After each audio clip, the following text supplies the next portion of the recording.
evening. My name is Taelo Mojapelo, and I welcome you to ULP House for those who are inside and for those who are watching us through the television, through the internet. We are also welcoming you to ULP session today. I normally have one job, which is to greet you and then hand over to Milton every month. And sometimes I have to spice it up, and it's very difficult. But fortunately, our guest as well today, we do have a bit of a long-standing relationship with Dailo, having participated in some of the Empower Women in Energy that we host every year in August. And today, you see, the pandemic has messed us up so much. I said to her, hey, welcome back to ULP House. And she says, I've never been here. I've only participated remotely, but welcome to ULP House officially today.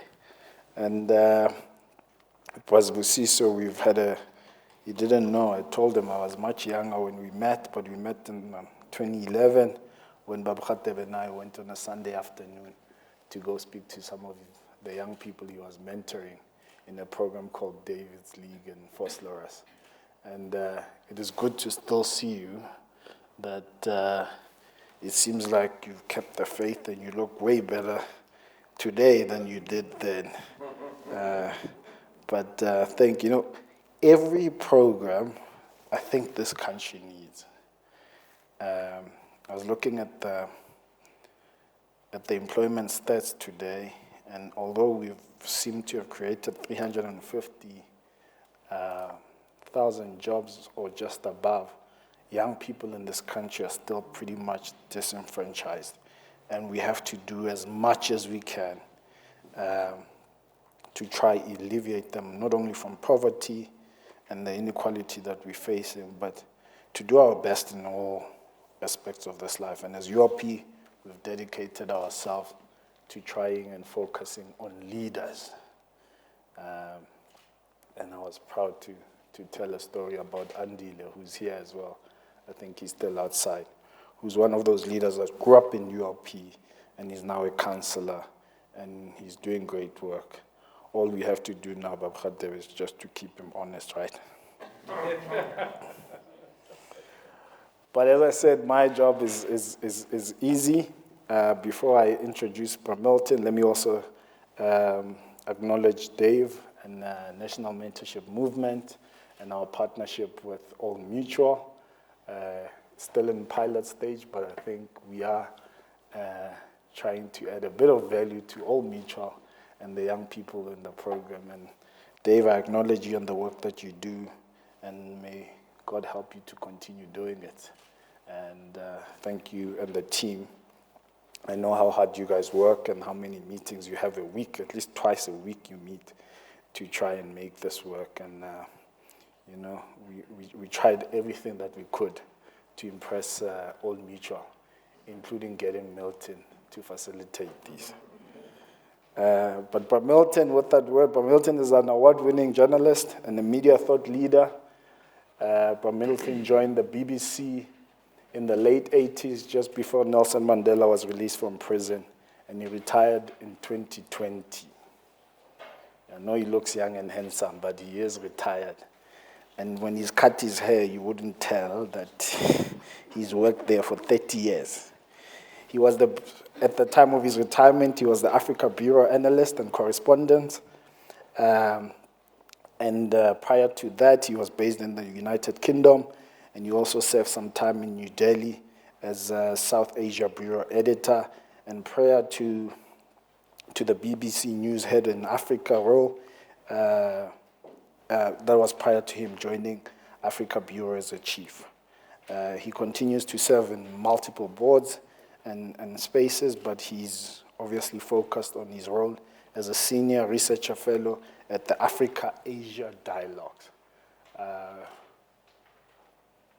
Over and above that, I think I am proud to call Milton a mentor, a family member to a certain level, and also a friend.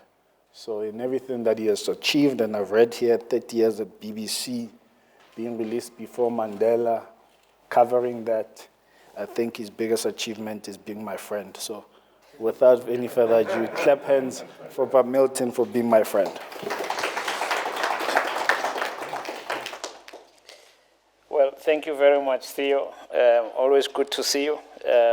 Never believe any word you say about me. As you can see, ladies and gentlemen, we are braving the cold this evening. Thank you for being here. And thank you for sorting out that traffic intersection by the mosque.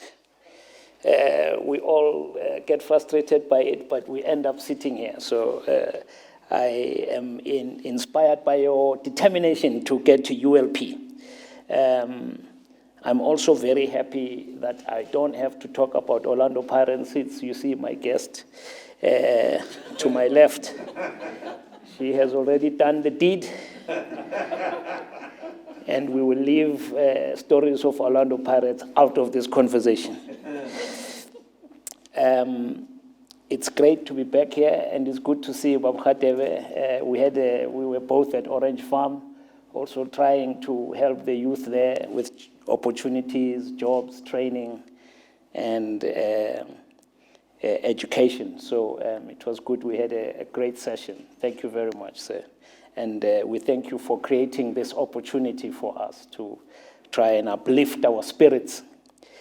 And now we have a guest from Lagos. Is he on the line? Is he joining us later? He's on the line. Okay. Brilliant, because I want to start afar with our introduction. We are joined by Donald Samwell Ogbu,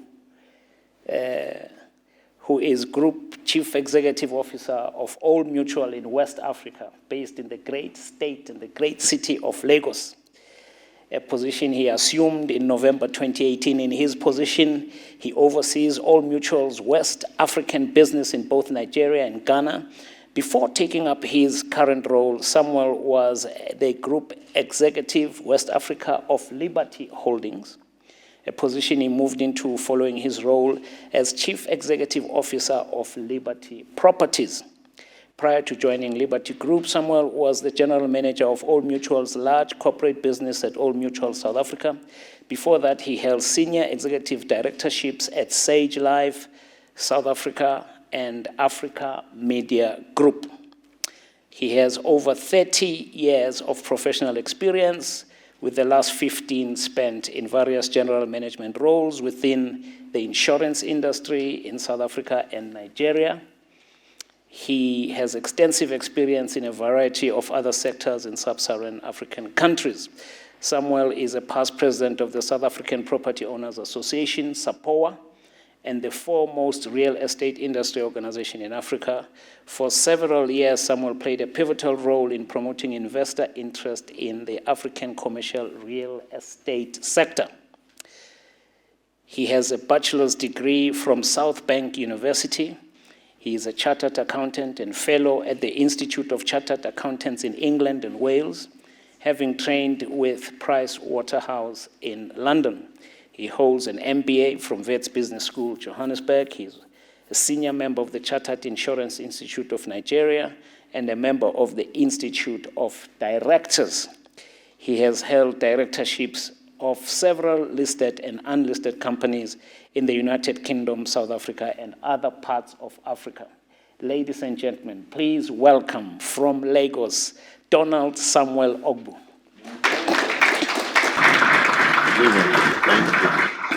Thank you. It's great to have you here, Samwell. I'm going to introduce our two other guests, and we'll start the conversation. And to my far left, I sound like I'm in a boxing ring now. To my far left, in a polka dot tie, is Zibusiso Mkhwanazi. He is MNN Executive Chairman and has been in the marketing industry since 2001 and has chaired boards of various agencies. Zibusiso is highly regarded by the South African business fraternity and profiled several times as an up-and-coming business leader to watch. Zibusiso has been a guest speaker at many business schools, including Yale, Gibbs, Wits, and Henley on leadership and entrepreneurship. The young dynamic entrepreneur has won several awards and accolades, including the EY World Entrepreneur Award finalist and the World Economic Forum Young Global Leader. He has attended management programs at Yale and Harvard University. Ladies and gentlemen, Zibusiso Mkhwanazi. I now come to my fellow Pagania.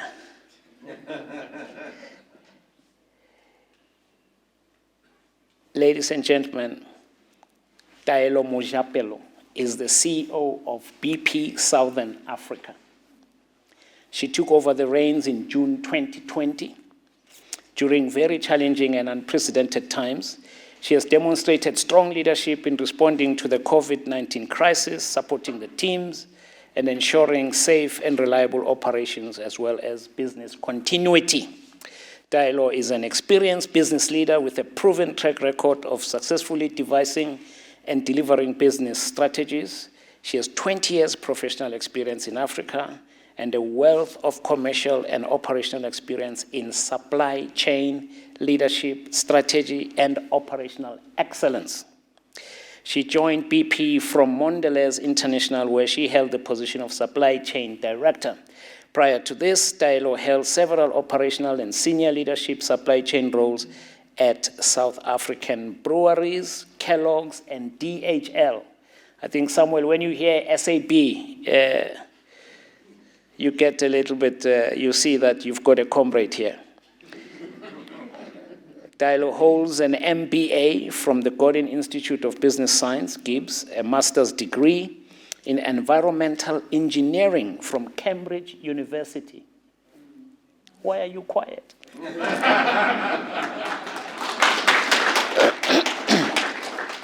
She also has a Bachelor of Science honors degree in chemical technology from the University of Natal.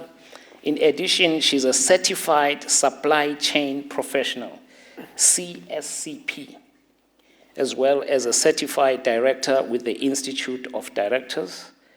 She also sits on the Wits and Gibbs, Wits. Where am I now? I'm losing it. I'm so excited. So Taelo is recognized as an extraordinary leader and has earned local and international acclaim, including a nomination in the 2021 Top 100 Outstanding Female Executives, making it into the Africa.com definitive list of women CEOs. I saw that when I was researching. I'm coming to you on that. Being a finalist in the Business Leader of the Year category of the 2021 Top Empowerment Awards. Ladies and gentlemen, this CV is long. We want to hear from Dailo herself. I shall stop here. Ladies and gentlemen, Taelo Mojapelo. Now, Dailo, I start with you. Where did this road begin? I know you grew up in Botswana because your father went away, called by the UN, and you also studied in Zimbabwe. Tell us about where, we know you were not born CEO of BP. That one is granted. We want to know where it all started. I think I'll start by telling you a story. And the story is premised on probably failure, and you'll understand why. I think I was about 10 years old, and I was in primary school, naturally, and I was always successful at school. So in those days, we had position 1, 2, and 3, and I always came home with position 1, 2, and 3. Now, I was born in Botswana. My dad met my mom in Botswana, and grew up fairly shielded because the environment was very safe, so you could be the best you wanted to be. But in addition, I grew up not having dolls, so I only ever had toy cars. And that's really a demonstration of my dad having a very strong influence on me. So I came back, end of the term, you get your results, and I was position 7. That was the most devastating thing ever for my dad. Now, I had all my privileges taken away from me, and I actually felt it's extremely unfair. And I know I'd never do that to my kids today, because it actually does you start forming a certain relationship with failure. But I think the one thing that it's done for me is help me either make a resolve towards resilience or resignation. So when you fail, you can either choose to be resigned or to actually be resilient and come through from it. And I think as I went through my career, I then went to University of Natal, far away from home as well, and very excited. In that process, did very well, got Dean's commendations. I was a little nerdy, and I've got a short eyesight, so I had very big glasses. And, quite studious, so I'm actually not, I'm an introvert by nature. I'm not extroverted, and sometimes people wonder, how do you get it done? You get those internal voices speaking to you, and you constantly have to have mentors around you, people supporting you, in order for you to actually start coming out of your shell. But anyway, in that process, passed, a student, and I decided, you know what, there's actually more out there, and I always wanted to either study at an Ivy League university in the US or in the UK, and it was a passion of mine. And I applied for an Oxford scholarship, very competitive, got to the top 3 stage, and I didn't get it. I was devastated again. And I thought, okay, I'm not going to stop here. I was back in the library the next day saying, I'm actually going to do this.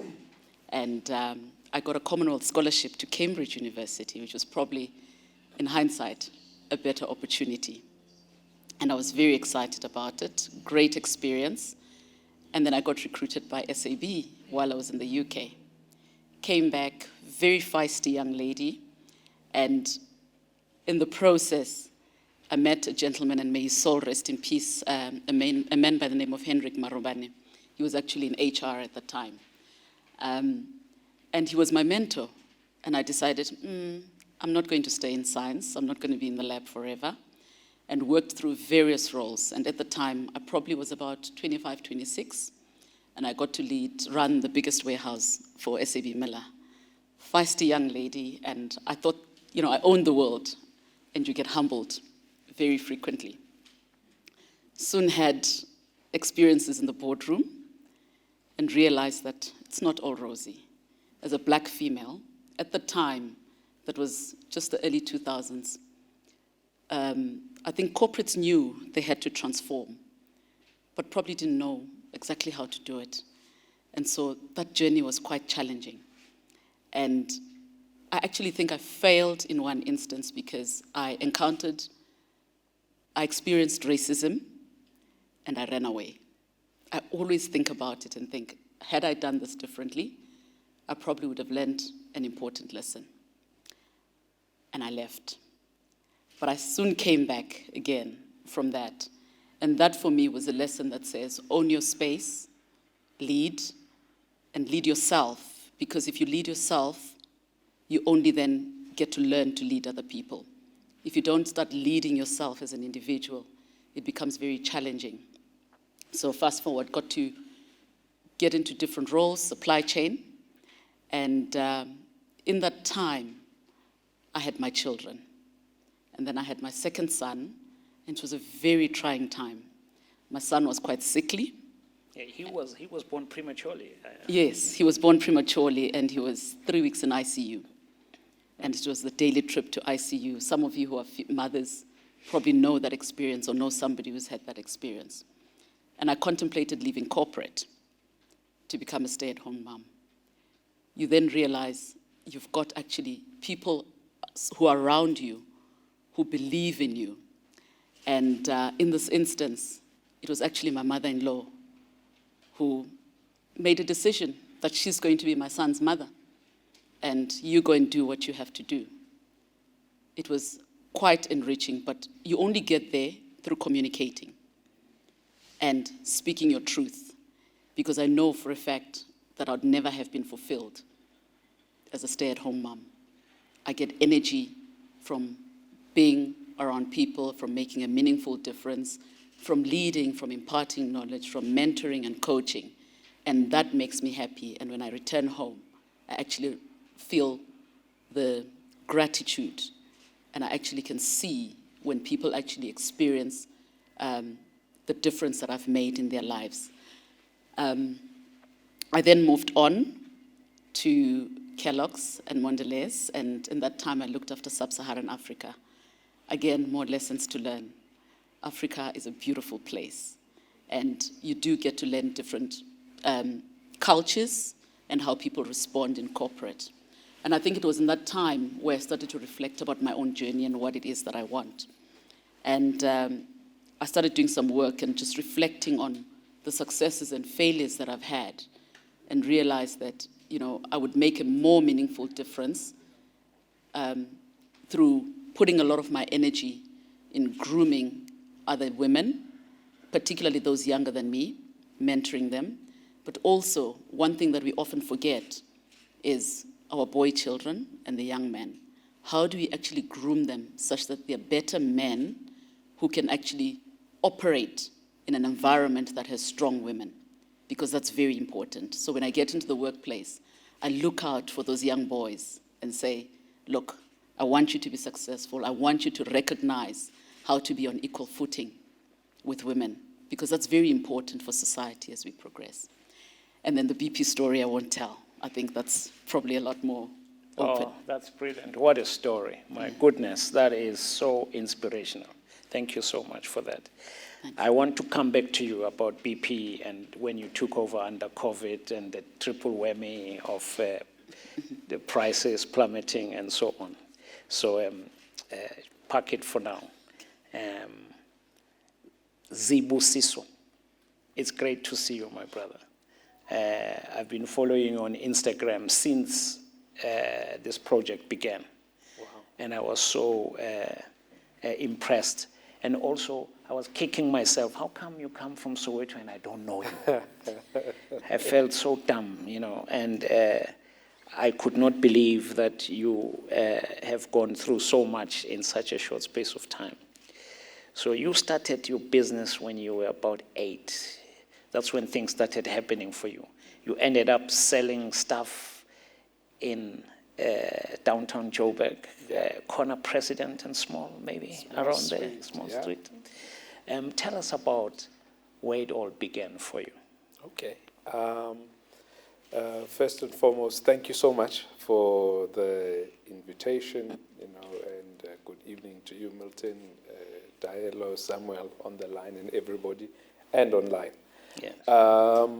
So where it started was or let me say a lesson instilled by my mom.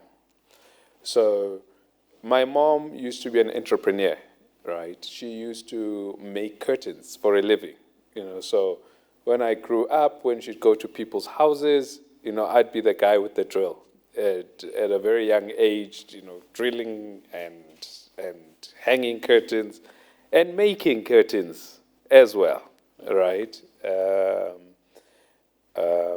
And so I used to do that with her. So we used to go to school. During school holidays, you know, she used to have this thing where she used to say, no, I don't want a child that will sit around all day long, right? And she decided to buy me ice creams to go and sell at Small Street, corner Small Street and President Street.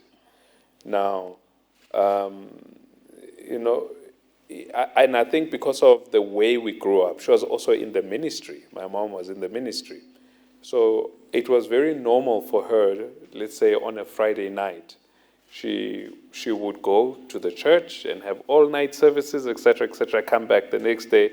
So it would be me and my siblings there, right? So had a deep sense of independence from a very young age, right? And even the schools that I went to when I was still in Soweto, right? So I started school in Soweto, grade 1 and grade 2.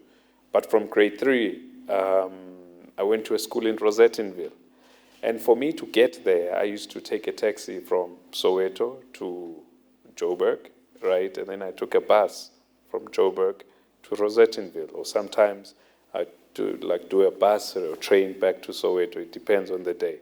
And so I was around 8 years old at that time. So when I'd be walking on the streets of the Joburg CBD, people would be thinking that I'm lost, right? And phoning the police. I'm like, no, I'm fine. I know where I'm going. Leave me alone.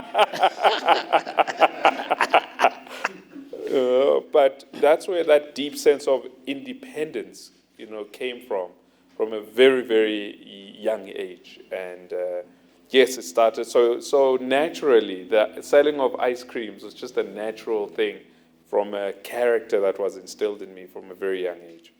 And the selling of ice creams, soon upgraded to, I think in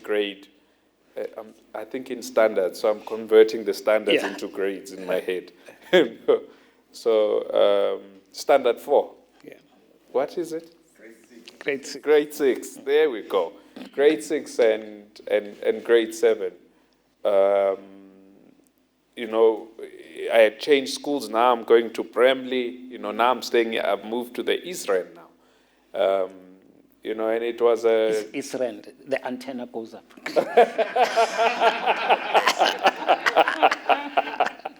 Yeah. Yes. So I changed school. Now I'm in the East Rand. Now I'm traveling from the East Rand to the North now. And we had difficult times, So I said to my mom, look, I think I can help. And she bought me a packet of sweets to go and sell at school, and started selling, then realized that, hey, man, this is a lot of work, because it's taking all my breaks away. And what I then did is, with the profits, I bought more packets of sweets, gave them to my friends to sell them on my behalf, and then I would give them a portion of sweets. That's because there'd be like, let's say, 200 sweets, and you get 10%, 20 sweets. That's for you. And the business changed from then. Very soon I had about 20 to 30 other school children selling sweets on my behalf. While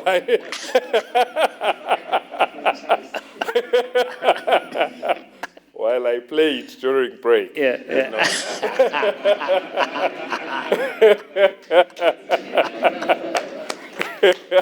But when you said his mom gave him money, didn't you think about Donald Trump, who said, "Oh, I started with very little. My dad gave me a startup of $1 million."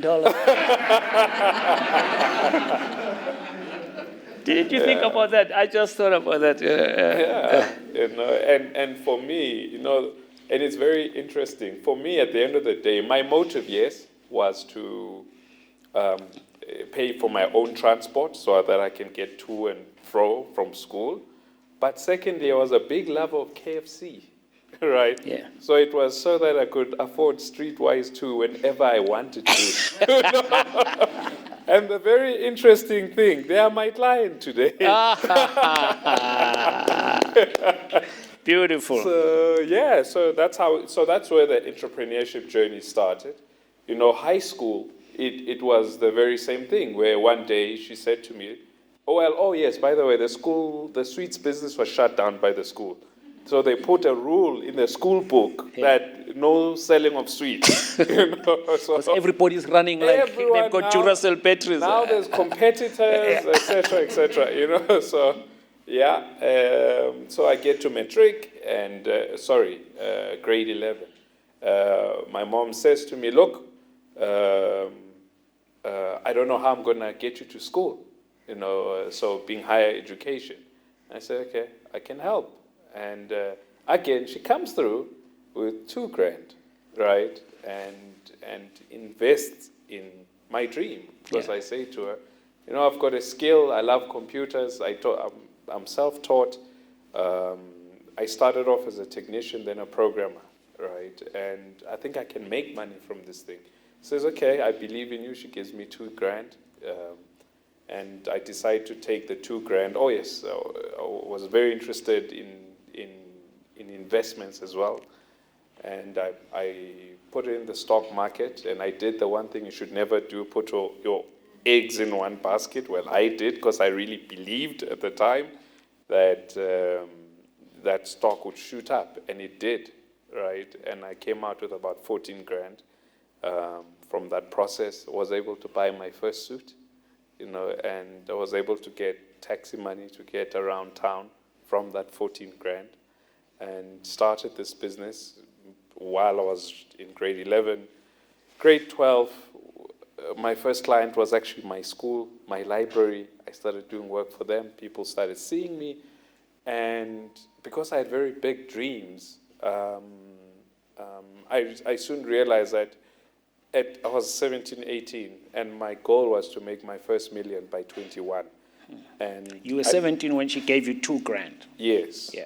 Yes. So that $2,000 had to become $1 million by 21. And I realized that, no, man, I'm making a few grand a month. I'm not going to get there very fast. And I pivoted, into software development, but I didn't do it myself. I used the same strategy as primary school, where I just found some very smart people. I used their portfolios and went to advertising agencies and started becoming the software and web development arm for advertising agencies, right? So in that way, I could work on really big brands as a very small business. And right? that's when you started Sisonke. Correct. That is Sisonke.com. That's it. That's it. So using that strategy, it's very interesting that Deloitte is here, right? Because I was actually a beneficiary of a voucher program they had with Umsobomvu Youth Fund a long time ago. That's probably straight from Dave's desk. Yeah. So I got mentorship from Deloitte, through that. And so we scaled the business, because all of a sudden I wasn't, just repairing computers. Now I'm developing websites for blue chip companies through advertising agencies. And that's how we built a portfolio, and that was the beginning. So I don't want to go to the future just yet. Oh, brilliant. That's very smart. That's sort of right on time, because I was going to say I want to come back to MNN and Crazy Boys and all that a little bit later. And we welcome those who are joining us online. Please feel free, enjoy the conversation. We know you are here. Prepare your questions for later when we go to Q&A. We now move to the great state of Lagos. And we are talking to the CEO of Old Mutual West Africa, Donald Samwell Ogbu. I want you to tell us how it all began for you, but I'm very keen that you really give us an idea of how it was for you as a young person during the Biafran War. I'm particularly interested because I read Chimamanda Adichie Ngozi's book, Half of a Yellow Sun, beautiful book about the Biafran War. And now I'm talking to someone who was actually affected by the war, and how you end up in the United Kingdom. Please, tell us your story. We know you were not born as West Africa CEO of Old Mutual.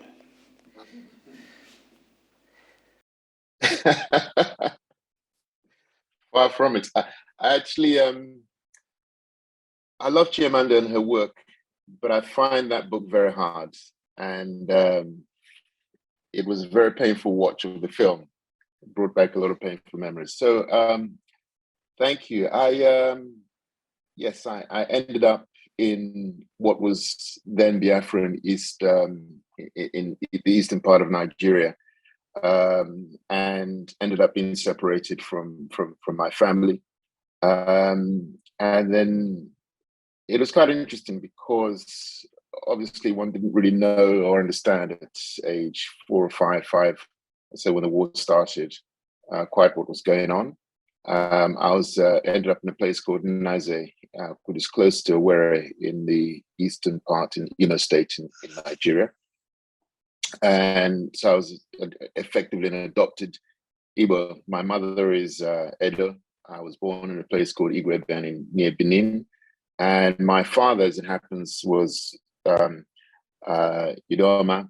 He was Nigeria's first ambassador to the UN, and also a traditional was the Ochi Doma III, the Doma's Bra. I knew nothing of that.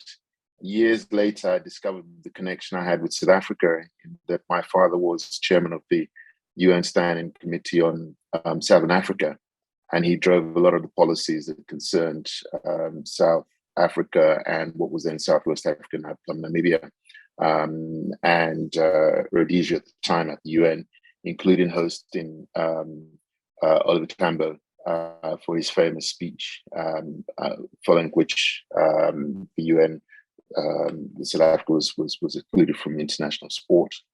But back to Biafra.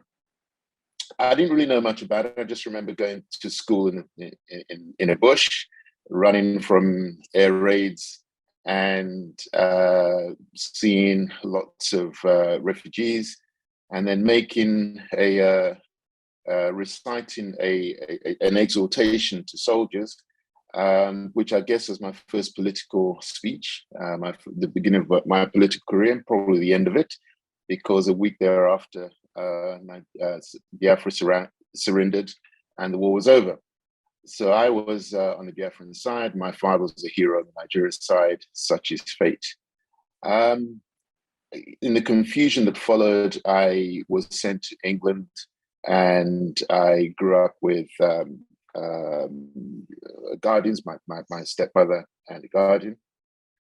And England was a very different place at that time. I hadn't actually realized that I was a refugee until I read it on a website a couple of years ago. But I do remember being in an environment that was very strange. The first disappointment that hit me was landing in London and realizing that all those stories about the streets of London being paved with gold and Dick Whittington were just that, stories.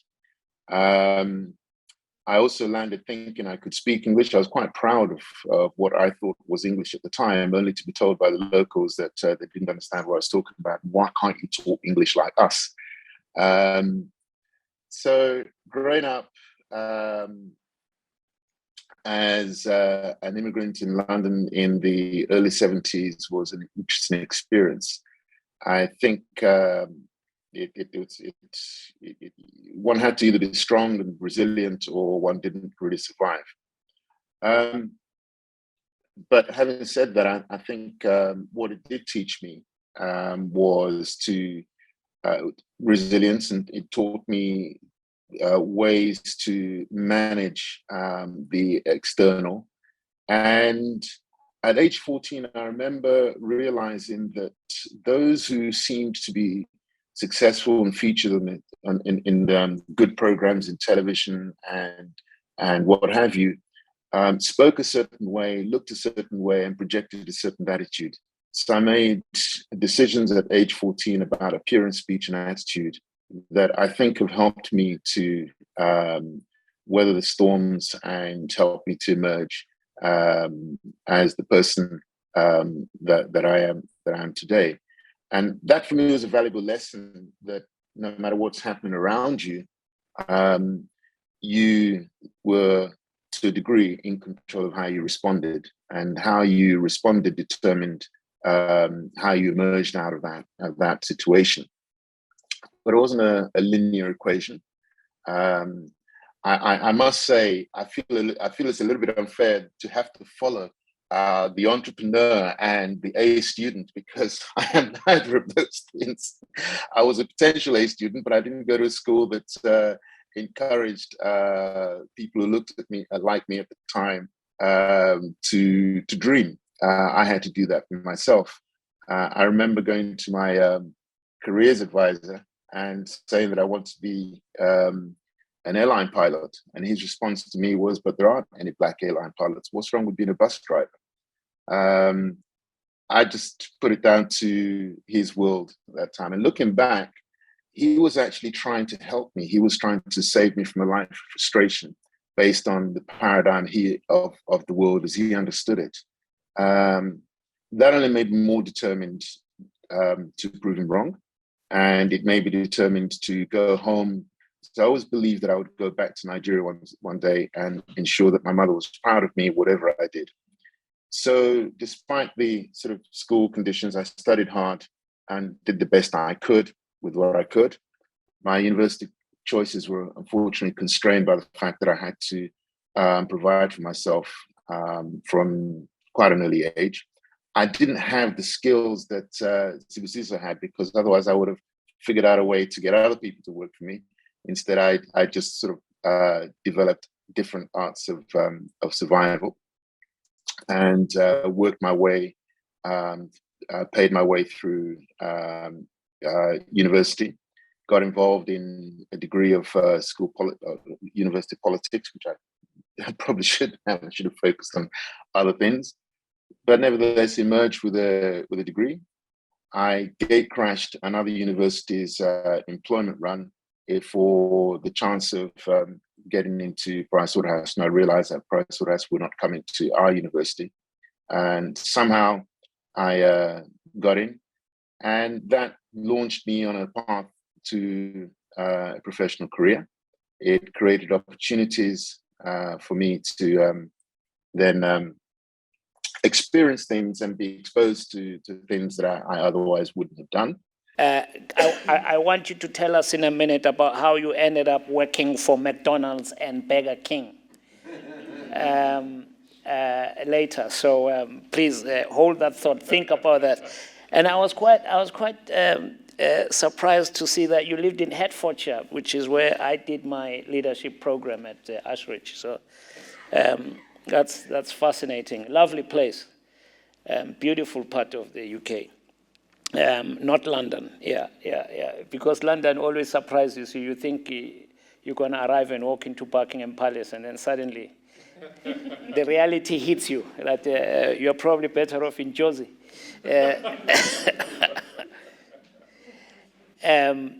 Taelo, I'm back with you. I know you've got your two lovely boys, and I'm very interested in that you say because you've got your boys and the dad at home, and you when you do chores, there's no gender mix up there. Everybody does everything. and you know, other people talk about work balance, you know, because you have such a high-powered job. You talk about work integration, right? Work-life integration. Work-life integration. Yes, yeah. Tell us about that. Okay, and I think I coined these things on my own as a survival mechanism, probably. But I realized much earlier on in life that the concept of work-life balance is actually quite restricting, because it assumes that you can be one person in one environment, shut off, and be another person elsewhere. I somehow sometimes think that's not being true to yourself. You've got to find a way where you can appear as a whole person in both environments. And how do I do that? People in my workplace know a lot about my family. They know about my children. They know what excites me, what doesn't excite me. And likewise, in the home front, they know about my work. I can never detach the two. So even my 12-year-old knows a lot about BP. So every organization I've worked for, they somehow start to feel like part of that household, you know. They are part of that corporate. And when you've got work to do, the best way to get that done is when people in your personal environment understand why you do what you do. And so when I call it work-life balance, it feels like I have to detach, and that actually doesn't quite work. And I'll give you a practical example. Last year, I had a conversation with one lady. She's got 3 kids. And we're talking about work-life balance. And she's struggling, and she's got 3 young kids, and she is married. And she says to me, you know, I don't know how you do it, because I have to get home and my husband doesn't eat leftovers, so I have to still cook for him. And I'm like, a grown man? I don't think so. I mean, you've got a career that you've got to, grapple with. And I make every effort in the workplace for people to create that flexibility, because as someone who's been through that experience, I always say, I don't want other women to go through those experiences. But it makes me completely upset when, as a female leader, you create an environment that allows somebody to create that integration approach, and somebody else then takes advantage of that and adds a lot of pressure onto somebody. And I think that's actually wrong. And this is why I speak about grooming our boy children to recognize that, for crying out loud, as an adult, you're there to feed yourself, you're there to clothe yourself, to wash yourself. Don't expect someone else to do it for you. That's incorrect. And I know as we speak in the context of patriarchy and so forth, we make it sound like, you're being feminist or something. It's not that. It's about just basic survival skills. Don't get somebody else to help you survive the basic skills. And that's what I try and infuse in my home, that as you see me role model this, the last thing I want, if I'm now, in my 60s and you, this grown man living with your family, and then someone comes to say, oh, well, but he expects me to do 1, 2, 3. That's not acceptable. And then one day we can talk about the journey of me getting my roommate onto the path, because he grew up in a patriarchal setup. But the good thing about it is you've just got to, you can only do that with somebody who understands you as an individual and somebody who wants to build with you and be your friend and partner. Then it becomes easier, because they recognize that you've got many people behind you that need your leadership, that need your support, and you can only do it if you coexist together. And my plea, and I always try in every setting that I go to, just appeal to both men and women to recognize that some people actually thrive by, being in corporate, being entrepreneurs. You get some female entrepreneurs, and entrepreneurship, by the way, is very difficult. It takes long hours, so you can only do it with somebody who understands your vision and where you're going. I like on hard work, your values on hard work. I like you. I saw that you like the Gary Player quote that the more you practice is the more lucky you get. Yes. Sometimes you do get lucky, though. You do get lucky.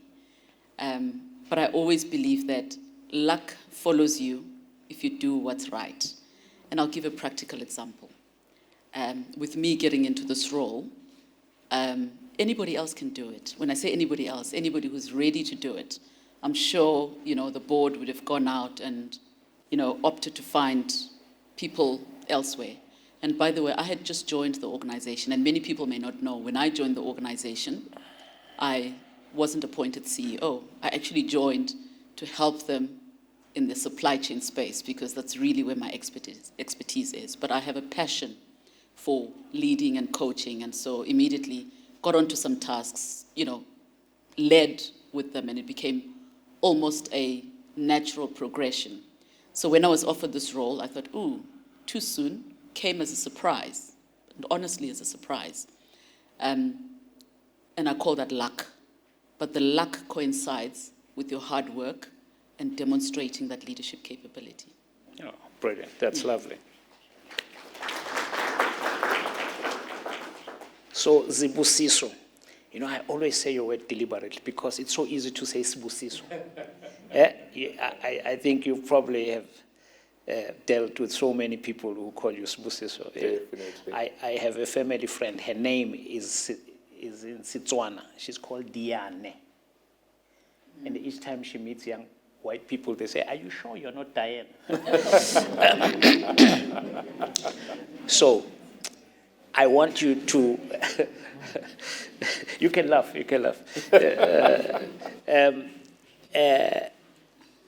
Zibusiso, I want you to talk to us about the deal, all right? The big deal that you've just entered into. You've joined hands with Park Advertising to be AMA. You are creating a disruptor in the media space. And this was around early February, first week of February this year. Yeah. So essentially, this is the story. I'll give you a summary so that he tells us what's really going on. The media industry is about 44 billion rand a year, right, to buy advertising. And it's dominated only by 5 global companies who control about 80% of all of the media industry, billboards, TV adverts, newspapers, radio, and so on. So for the first time in South Africa, you are introducing a company that can buy at scale to break that 80% monopoly. Tell us about that. Okay. So, it's interesting that in COVID, I was also a victim of the Great Resignation, right? So COVID was one of those things where we went through great difficulty, and through that difficulty and coming out of it, I just felt, now I need to pursue my dreams and my passion, right? Because I had become an ad man, where I'm making ads, which is not a bad thing. I mean, I loved it, and we grew an extremely successful business at doing it, but it wasn't my passion.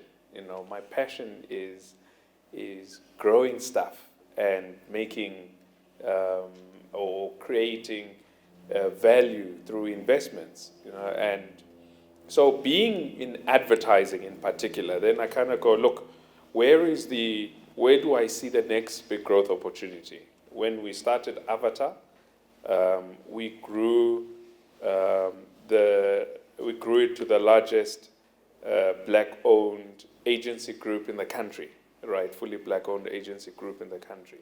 Now, then where is the next challenge? And the dream has always been to establish a business that liberates the African continent to tell its own stories, right? And that's the mission, that's what I'm up to. Now, to do that, right, I need to create an entity that can generate a lot of money, because it's a very expensive exercise. And for me, the natural progression was media, looking at the size of the media agency, the fact that, as you've mentioned, it's controlled by 5 businesses. How can we break this monopoly? And now the reason why that monopoly is hard to break is this dynamic. So let's say, I go to Dailo and I say, Dailo, let's start a media agency. The reality is that when we get to SABC and we want to buy slots on Generations and Scheme Sum, et cetera, those slots, let's hypothetically say they cost 5 million. You have to have 5 million to put there up front, right? And then the SABC will flight your ads, right? Now, this is just one media owner. Typically, a bank has a media budget anywhere between 500 to 700 million, right? Which means that if you're going to run something that big, you've got to have huge capital to front all of that buy, right? So with the global companies, when they come into the country, these 5 companies, when they come into the country, naturally they come with their lovely balance sheets in pounds and dollars and all sorts of currencies, right? And they can front that type of money easy. So because of that, it closes the entire industry. This is not a South African phenomenon. This is a continental phenomenon, right? We're just starting here in South Africa to break that phenomenon. And how did we do it, right, is we approached the biggest one of the 5, right? And we said, look, let's work together. Give me your dollars, right, that you use to buy, right? And let's go into partnership together, because you've got a problem, you're foreign owned, right? And, or let me rather say partially foreign owned and partially locally owned. Let's create something new that will disrupt. And they had the vision they had the vision to see what I was talking about, and we formed AMA together, right? And what that entity now allows is that for the first time, in South Africa's history, a South African business can take on 500 million, 1 billion rands worth of media spend, right? And it was created using that partnership. In fact, Park Advertising Correct. buys for about 5 billion per annum. They buy They're for quite about strong. 5 billion rands per annum. So You must hire me after this. well, they buy for 5 billion rands. I'm just the guy tagging along. So you can buy up to $200 million. I can buy for up to $200 million right now.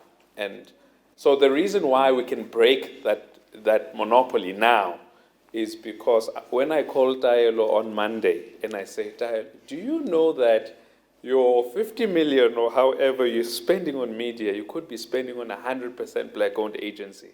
And a lot of the time, if you look at CapEx, media accounts for about 20%, right? And I kind of go, that's a massive line item in terms of spend. Now you can spend it with a locally owned agency, which you couldn't do previously. But bigger than that, what we are doing is that we want to open opportunities for locally owned media owners, right? So these are people who own murals in township. The person that owns one billboard in Tembisa, one billboard in Joburg CBD, et cetera, who are not getting supported right now, right? And if I go to the reasons, it will be a very lengthy conversation. But the effect is lots of laziness in media agencies and relationships is just creating a situation where a lot of the media owners, the black-owned media owners, are not, the money is not going to them. You will find that there will be a billboard this side of the street, right, that belongs to a big network, and one this side that is black female owned. This billboard on this side of the street will be busy 90% of the time. This black female owned one, you'll be lucky if it gets 10% of what this one gets, right? So this is what we are trying to change as well. This is, this is inspirational. I want to work for him. I can't afford you. I also. and he mentioned Tembisa, and I thought, Theo.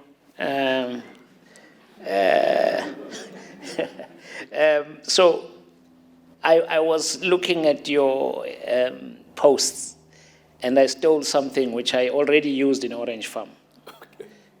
We always put everything on the record here. Whatever you want in 2022 is in the kingdom of God. That's it. Focus on the chicken, not the egg. That's right. Beautiful. That's right. Beautiful. So, I'm quite inspired by what you're doing. But there is a story of resilience here. You did not just sort of tumble up to all these big figures, right? You became a millionaire at a very young age, 21. And you blew up. You should have been on I Blew It. But the program did not exist, right? Just tell us about, because I want you to share with the ULP family about resilience, and I know Taelo also mentioned it in her own story, and Samwell also in his own story in the UK. You were young, gullible, lots of money, and then you get onto the wrong side of life, and there's alcohol and women and all sorts of things, right? And things start to go south. Just tell us about how you get back up then. Okay. Yeah, so I think the one mistake, or in fact I won't call it a mistake, it was a lesson. Being very young, you tend to do things on the fly, you don't read things properly, All you are motivated by is when am I making the next rand? When am I making the next rand? Because you are attracted to the attention that the life gives you, right? So you go to places, people want to be with you. They want to associate with you. You're on newspapers, you're on TV, people are talking about you, right? And because of all of that, put together, you start losing the meaning of what life is, right? And let me give you a scenario of the me then. Had you, say it was my birthday, and you bought me a gift, right? I would be courteous and say thank you, but at the back of my mind, I'd be thinking, but I could have bought it myself. That's what I'd be thinking at the back of my mind. And that's because I was consumed so much by materialistic things and wanting more and more and more, to the extent where human relationships, and Ubuntu just died, right? And, and God has got a way of humbling you, right? Because I was very arrogant, right? And God's got his ways. And what that way was is, to cut a long story short, I signed a bad deal, right? And a result of signing that bad deal, I lost everything. I lost my company, I lost clients, I was in debt, right, with multiple institutions. I couldn't pay, I couldn't even buy my own food at that point in time. And when I say God has got a way of just bringing you back, right? And talking about the kingdom of God, because my mom was in ministry, but because I was running away from the ministry, because I grew up in it, and I thought, I don't want anything to do with this life. I grew up in a household where for those that will understand, ezakhelweni. And when we say ezakhelweni, we mean that it is where you stay, and people with troubles and sicknesses, they come to your house. Some of them sleep there, and you live with them, etc., etc. And that is the life I was running away from. And when God humbles you, after losing everything, my mom kept on telling me that, uNkulunkulu uyakhuluma, funa umsebenzele.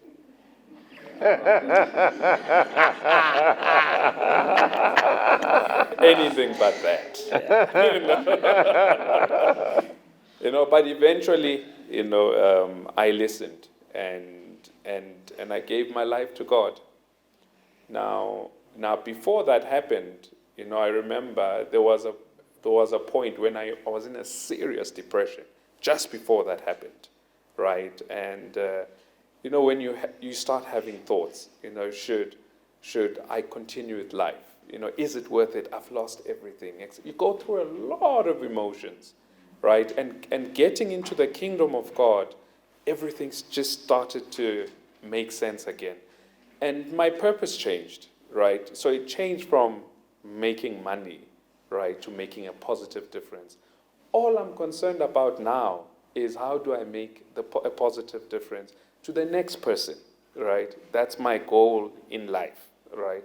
How do I reach out and make a positive difference? So if you hear me, when I started, I spoke about liberating Africa, liberating Africans to tell their own stories.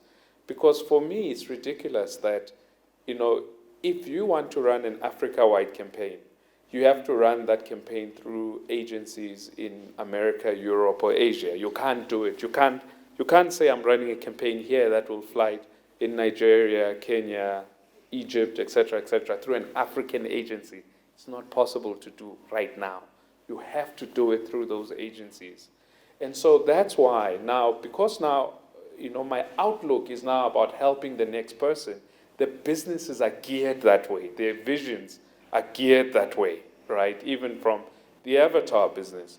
And so that's how it quickly scaled, very, very quickly, from that point where it was to where it is now, and it's given birth to a number of other business in that value chain. When I spoke about the media business, I said its big purpose is to open opportunities for other people, right? So where that comes from is from the kingdom of God itself. It's the principle of love. It's the principle of care, right, for your fellow man, right? And it's applying kingdom principles in business.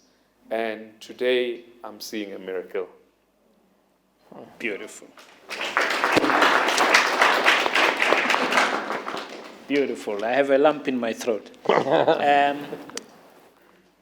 You know, Samwell, this brings me very nicely into you, because you may not know this, but I did find out that of all the important positions you've held, you also have a diploma in theology.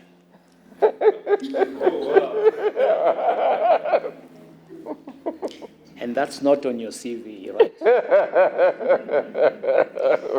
So I want you to.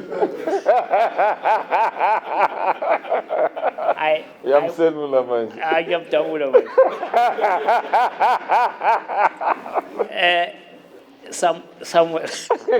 He's finished. Samuel, I want you to share with us that of all your important dreams and work, what you did not prepare yourself for is to sell beer in Soweto. Tell us about that. No. So I was part of what was called the Afro-Caribbean Professionals Forum. And our goal when we started was to promote what we called local Blacks, that is Black people who were in England, to create opportunities for them to be represented in what was then the Big Eight accountancy firms. And through that, we hosted a gentleman who was a South African from South Africa on his way to the US at the time. His name was Uli Ramashaba. This was 1985. And 11 years later, I was, through the job I was doing, talking to a group of businessmen who'd accompanied President Mandela on his state visit. This is in Brixton Town Hall. The president wasn't there. He was at the Commonwealth Institute. I got the short end of the stick to talk in Brixton. And while I'm talking, in walked Uli Ramashaba. And it was 11 years later and the world had completely changed. And he said, you need to come and talk about what you're doing in South Africa. We need to grow businesses. We need to learn how to deal with this new world. Come then. So my wife and I decided to come to South Africa, which for me was a dream that I never thought would actually happen. And so we came and we met a number of people. And while we were there, we were just reading the Bible together one day, and we just felt that we had a part to play. We felt that we sensed that we had a part to play in the story of South Africa. We wanted to be part of the solution, part of the healing. We didn't know what that was. I assumed it would be coming to work for either Pricewaterhouse or something like that, and tried that, but none of that worked. And somewhere along the line, I got a call one day saying, do you want to work in Africa? And at the time, there were only two places I wanted to work in Africa. One was either Nigeria or South Africa. Anyway, long story short, I ended up being interviewed for a company called SAB, whom I'd never heard of. And cut a long story short, I ended up coming to South Africa, not to work in some financial enterprise, but to sell beer. But SAB was for me not a beer company. It was a learning laboratory, a management learning laboratory. What it happened to do and do very well was ended up in beer, but it was a social engine, it was a management engine, it was a logistics behemoth, and it taught me lots of things. So I then ended up as a pinstripe chartered accountant that would start the day somewhere in Northcliffe in Old Johannesburg, have a meeting in Park Lane, and end up in Mkhwanazi or somewhere, trying to persuade somebody to take shave a few cents off the council court.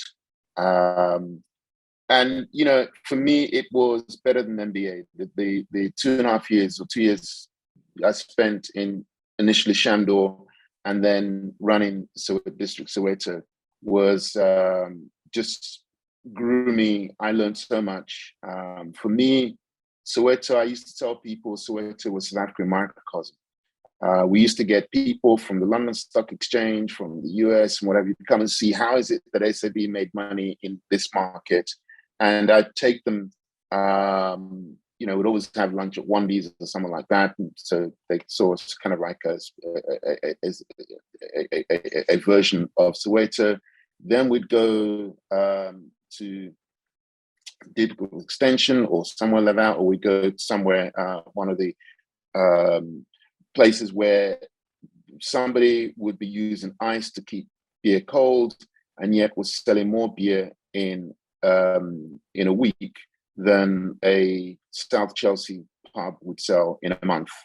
And so I learned a lot about resin. I learned a lot about what value was. I learned how a woman, a single woman on a nurse's salary, through the clubs she ran, would send 3 children through university.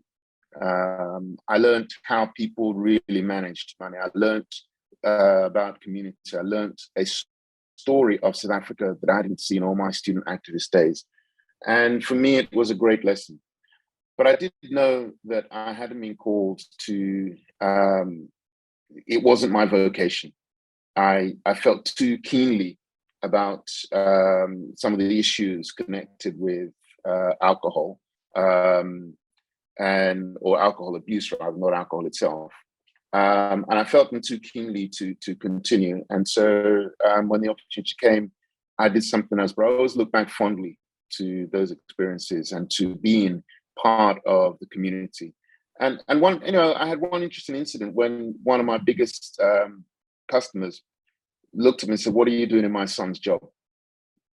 I was district manager at the time. And I said, "Look, I don't know your son, but if you want to send him to me, I'll gladly train him to take my place because I'm not here. This is not my destination. This is a vehicle, and I'm here to impart, to do my best to advance this business, but also to train and to teach and to encourage.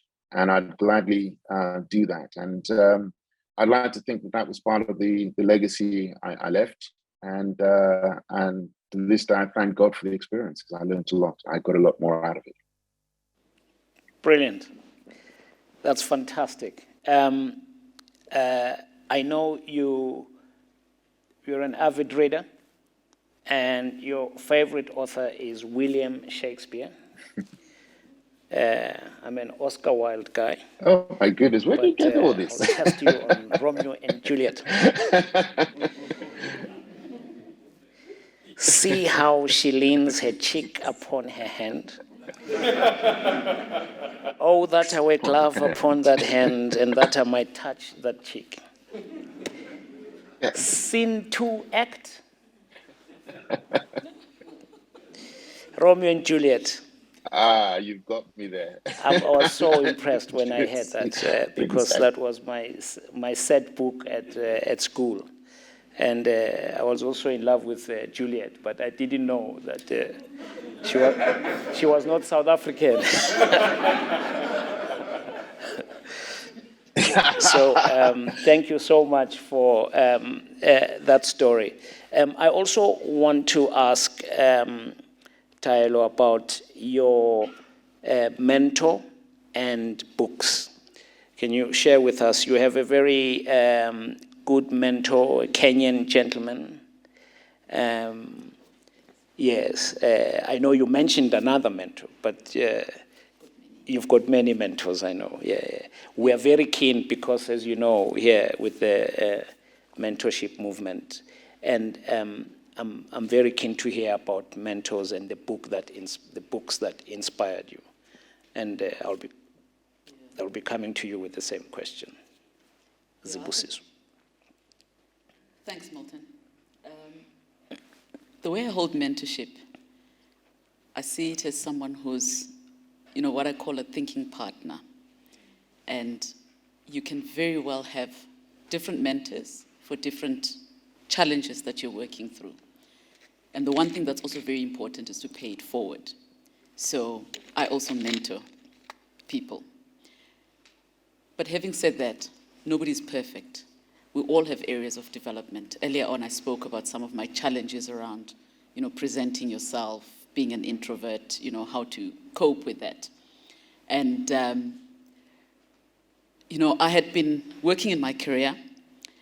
Through the years, I found I was doing very well. You work hard, and then there's this dreaded thing that I actually have come to hate called leadership programs. I must have gone through probably about 4 or 5 leadership programs, including an MBA. The company comes, okay, you're on the top talent, we'll take you through leadership and so forth. And then you realize after the second leadership program, one of your male counterparts gets this job and you're thinking, but hang on, I think I do better. And then I realized, actually, there are people who know how to position themselves a lot better. And as I was leaving SAB at the time to move to Kellogg's, a gentleman called Gerald Mahinda recruited me. And there's one person who actually gave me the opportunity to explore what it means to actually start coming out of your shell. There were times I'd really get very upset with him about certain things, but he actually helped me through the process. And even today, we still connect. I think he's now based in Dubai, but we still connect. And he actually is somebody who said, look, I can tell you, men have this thing of exuding confidence so much better. And I know sometimes women do it as well, so it's not really a gender thing, but generally, there are people who actually exude confidence a lot better, and they can speak very well. And how do I get you to actually start telling your story? You're quite analytical, you think very deeply, you can command, but you've got the silent command about you that doesn't come out. And then I realized that was probably the reason why I was actually on all these leadership programs and not making that leap. And you needed that mentor to come through, and assist you. Fast forward, get into the energy industry. And I happened, the December that before I joined the energy industry, I happened to be reading a book, Boardroom Dancing, by Nolita. So I like to read books that I resonate with and people that I can relate to. When I say relate to, it shouldn't be somebody that I cannot feel, I cannot touch. And it was a fascinating book. And I thought, you know what? I have to know this lady. I have to know her. And interesting story, I then had a conversation with our board chair, Thandi Olaine, and I said to her, look, I really would like this lady to mentor me. Do you know her? I went looking to ask, who knows her? Because I knew the one thing, because after reading her book, she had gone through the challenges of being in Woolworths at a time that things were quite challenging, how she asserted herself in a male-dominated environment, the challenges that she experienced at Sasol, and I thought, I actually can relate to a lot of these challenges. Long story short, eventually got to meet with her, and she gladly took me on, and she said, the one thing that I still remember, she said, you know what, you're like my young sister, I could have carried you on my back in the village years back, so I'll carry you on my back, and we'll walk together on this. Beautiful. And she's really helped me in this leadership journey, because like I said, I was lucky, but I needed the help. So, very helpful. One of the things I remember from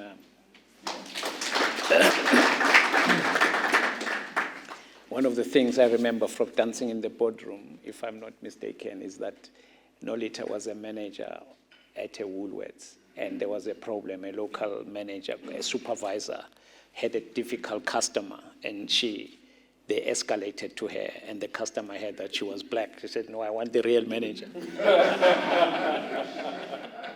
And her boss at the time, who was her manager, she referred to him, and he referred the customer back to Nolita. And that's how leadership is done, right? And that guy became the CEO of Woolworths. Talk about contacts. So that's fantastic. That's a beautiful story. And I know that you also loved A Letter to My Daughter by Maya Angelou. Oh, yes. I must say, growing up, when I say growing up now into high school, university, that's another author I related with. The first book I read was I Still Know Why the Cagebird Sings. And it's a very painful story. She talks about her life, the gender-based violence that she experienced, very harsh realities, but how she actually overcame those.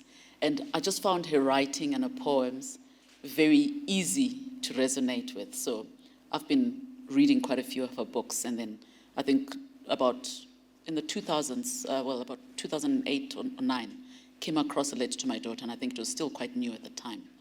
And I always thought I would have a daughter, so I still, maybe I will. You're still hopeful, are you? I'm still hopeful. And, but anyway, when I read that book, it's a collection of writings for women. And I really encourage you, just read that when you're looking for some inspiration, that, you can actually progress, but even as you progress, own your scars, own your truth. And that will actually, give you that freedom. You'll be free, because if you don't own them, you're constantly going to be bitter, you're going to be rough with yourself, and you're actually not going to make peace with who you are.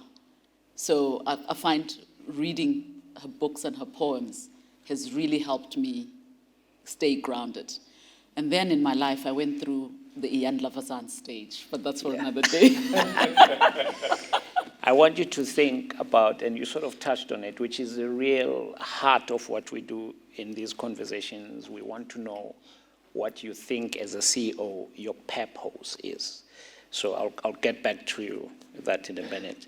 Zibusiso, I know you partnered with a wonderful gentleman, Veli Ngubane. Is he here? Oh my goodness.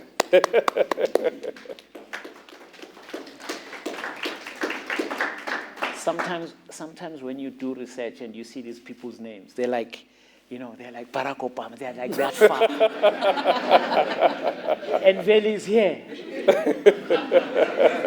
He's here in the room with me, breathing the same air.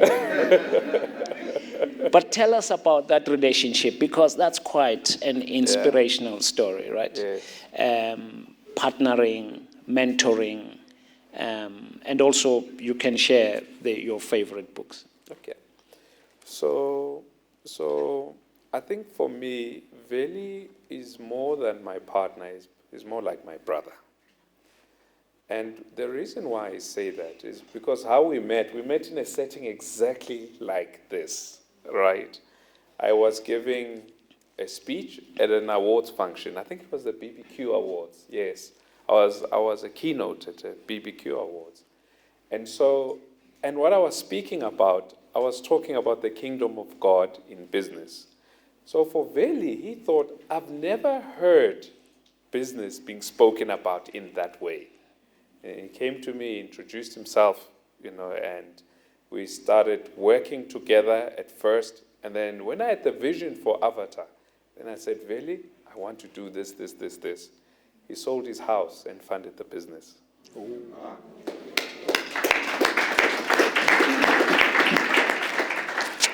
Right?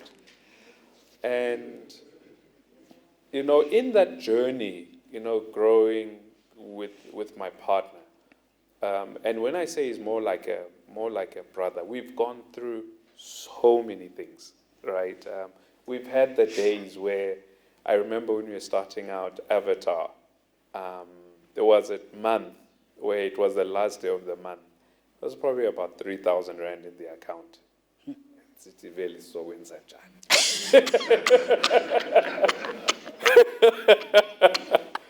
And in the afternoon, about 2 million Rand came in. That morning, there was nothing. The afternoon, and what we did was pray together. Hey. Fagi 2 million, Baba.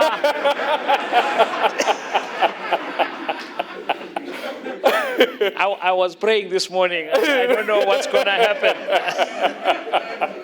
And we're able to pay our salaries and rents, etc., etc. So where I'm going, when you've gone through so much with a person, right, many highs and lows, they become more than a partner. So that's why today he's very much my bouncing board, and it works both directions. And sometimes, and he likes using this phrase, which I'm going to steal from him. Being an entrepreneur, sometimes you seem like you're crazy, right? Because the things that you dream about and think about, if you tell them, to someone who doesn't understand your journey, they do sound crazy, right? But, he affirms that, no, you're not crazy. This is possible. We can do it. And I think I'm one of the luckiest people in the world to have him as my partner. And now I've got a new partner as well who's sitting next to him, our new group CEO, who's also in the room,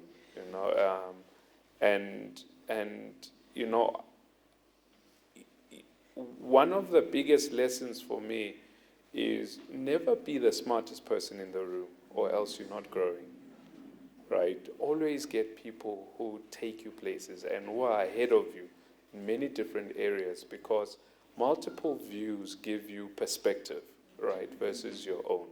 And this is why I choose to surround myself with people who I deem, to be way more intelligent than I am. And I give them the platform to use whatever gifts that they have, right? And so getting onto mentorship, that is how I learn, how I get mentored. And what I also do is, so I don't have a specific mentor, but what I do is, I remember there was a time when I came to your office, Mkhwanazi, while you were at Saso. It was just for a conversation. And the last time when we were speaking on the phone, I was quoting something that he said to me because it made an impact in my life, right? It's people like Andile Mazwai, who were one of my first clients. The things that he said to me made massive impact in my life. And, while Mr. Happy Njingila, who started Head Boys then, was at APSA, I went to APSA, and I just had a conversation with him, and we're about to announce something big with him very soon, right? But I won't let the cat out of the bag right now. But the things that he said to me, I said to him, Mr. Njingila, I'm going to take over the baton from you, from where you left off with Head Boys. You built South Africa's largest black-owned agency at the time. He sold it to McCann, and I said, we are here now, we're going to take over from you, right? And he encouraged me on, and he said, yes, I know you'll do it, right? And like I say, we'll talk about where we are in that journey. But where I'm going is, so it's human interactions. And because of the world that we live in now, it's the people I follow on social media as well, right? I know, as controversial as it is, Elon Musk is an example. Now, a lot of people think this guy, but, one crazy person sees something in another crazy person, right? And to both of us, we're very sane, right? So Brilliant. It's the people I follow on social media, because that's what I'm consuming on a daily basis. That's what I'm reading more than books. I'm actually reading what's on social media and what's out there, right? Because I don't have the time, to read a book this thick, So, by the way, just there, we are live on LinkedIn, on Facebook, and YouTube right now. Yeah. So we are social mediaing. Excellent. And thank you so much. That was so inspirational. I am so impressed, man. This is brilliant. From Soweto, Baba.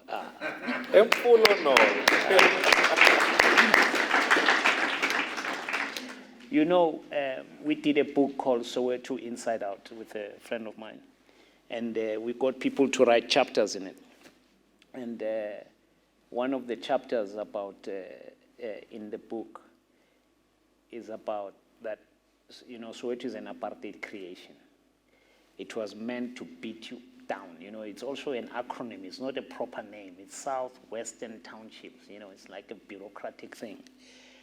But out of that, you know, people rise like a sphinx, you know, and this is what we're talking about. Doubly proud. My brother, I'm coming back to you in Lagos. I'm very keen to hear about, we're moving towards Q&A now, but I know you love Shakespeare, but I'm very keen to hear about what other books inspired you and what you think your purpose is at Old Mutual as CEO.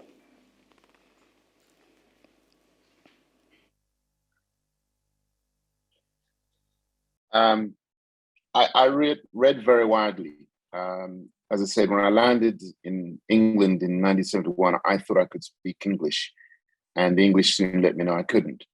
So I had to learn, and I learned reading Enid Blyton. I know she's not politically correct anymore, but that's how I learned.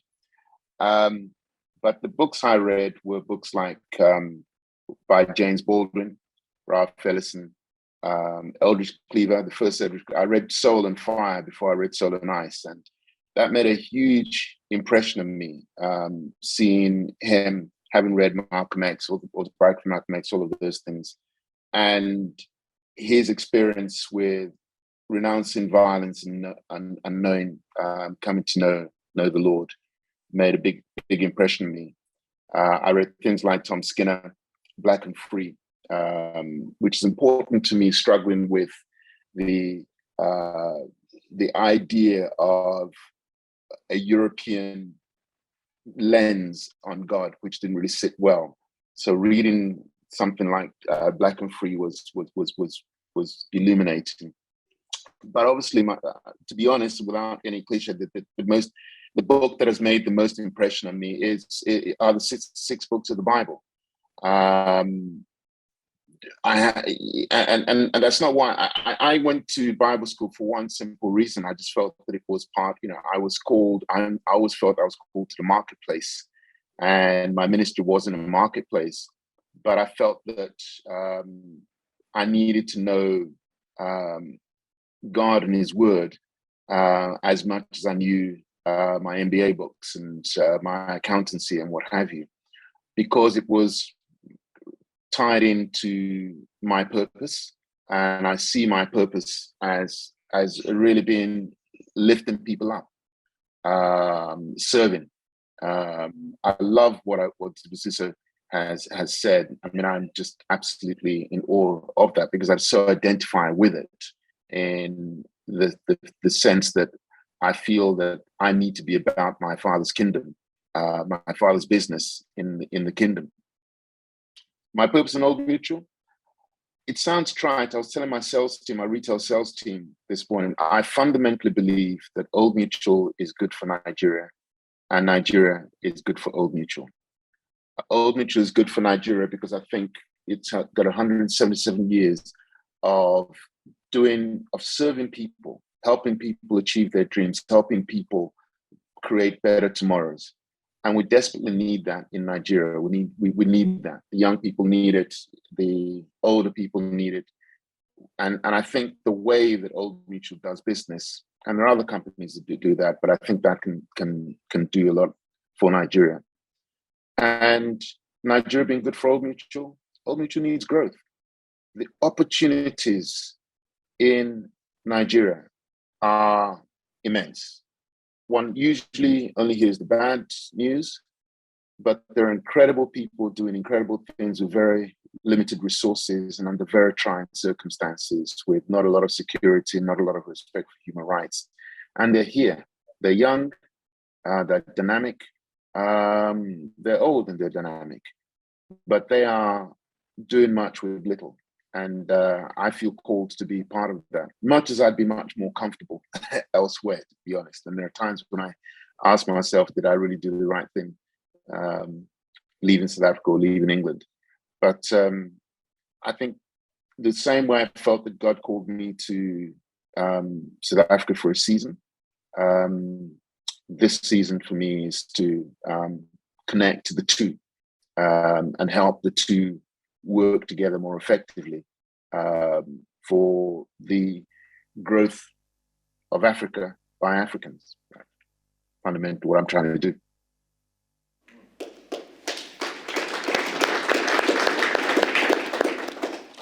That's fantastic. And I've seen those young people. I've driven from Kaduna by road through Kanu, through Zumarok, up to FCT. So I know what you're talking about. There's a lot of hope on this continent, believe it or not. Thank you so much for that. Dailo, purpose?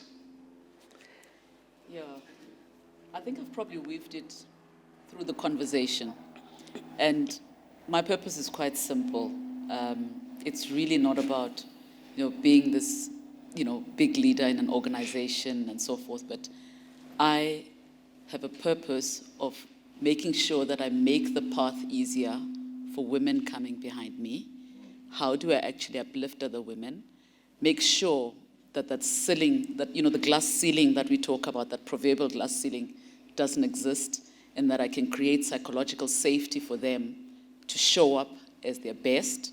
But while doing so, I need to make sure that I groom better men, literally. Because if we don't make a concerted effort to groom better men, we're not improving society. And what we do in our workplaces is not doing a job for somebody. Everybody comes to work. They know what they're doing.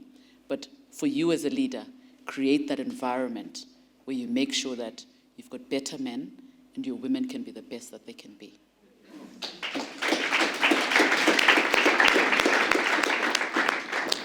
Viva, Taelo, viva.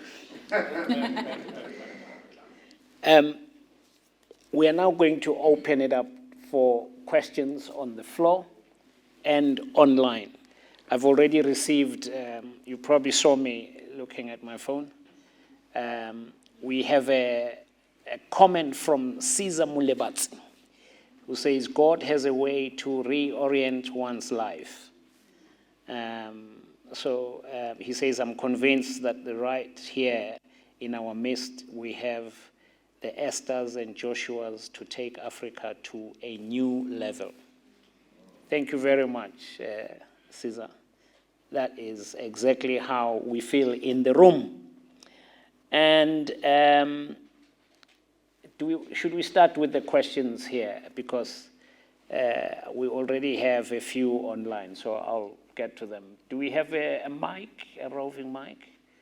I can see a hand there, right at the back on the left. Oh, and on the right. Good evening. The name is Alan Aaron from Katlehong. I've got a question for the crazy mind.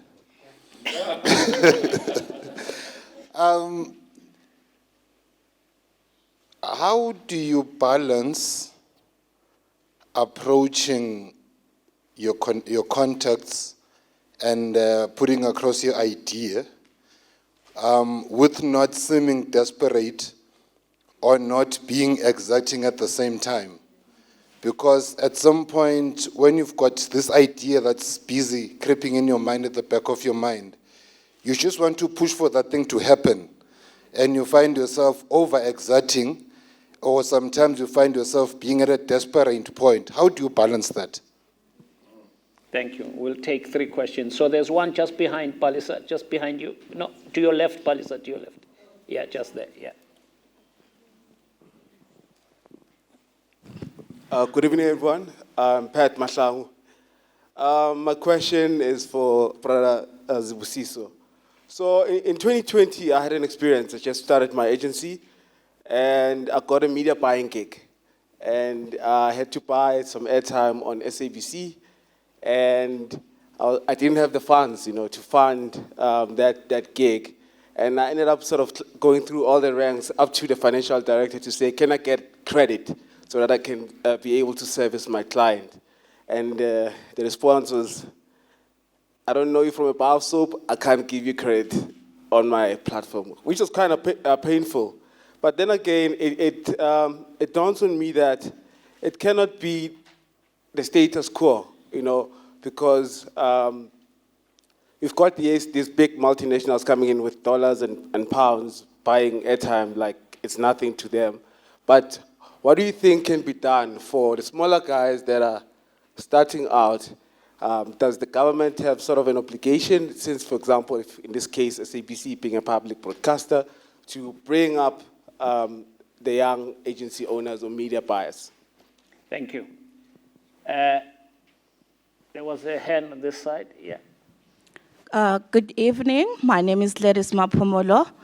I don't know if I should say it's a question or it's actually advice it's Dailo. To Dailo. As a woman in leadership in the BP industry, and I know it's a male-dominated industry. So you're saying you're paving the way for women that will follow. I am that woman who is actually seeking a better way to change the industry. I'm in a real industry. I'm a female. Whenever there's something they don't understand, whenever we approach each other, whenever I try to defend myself, they say I'm fighting. But the thing is, they're not listening to what I'm saying. I think it might be the gender, but I think it also might be the space that needs to be corrected. Thank you. Thank you. Thank you very much. I thought when you said as a leader in the BP industry, I thought you were going to say, can I have petrol for half the price? Out of order. Have you ever heard of something called the elephant in the room? Do you know that thing? Yeah. I'm sitting here with the CEO of BP. Yeah. And I was coming here looking at my tank thinking,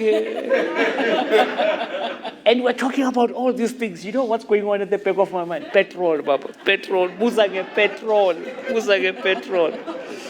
So I thought finally someone is going to do it for me. But you went off tangent, so I'm very proud of your question. But I had a vested interest, and I think I speak for many, Taelo.